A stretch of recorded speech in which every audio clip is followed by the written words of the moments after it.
Баршаңызға қайырлы күн, каналыма қош келдіңіздер.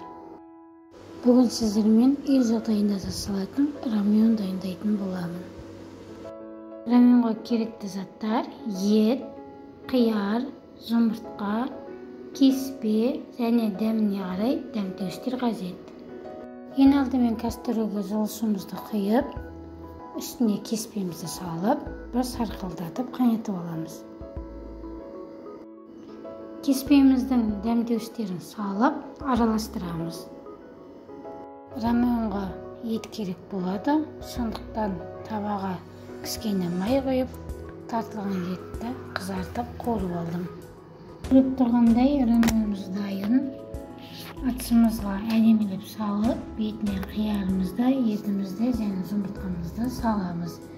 Өте керемет, бұл тағамдастықта ішсеңіздер, өте дәмді және тойымды болады. Рамионды үй жағдайында дайындап көріңіздер, менімен бірге болыңыздар.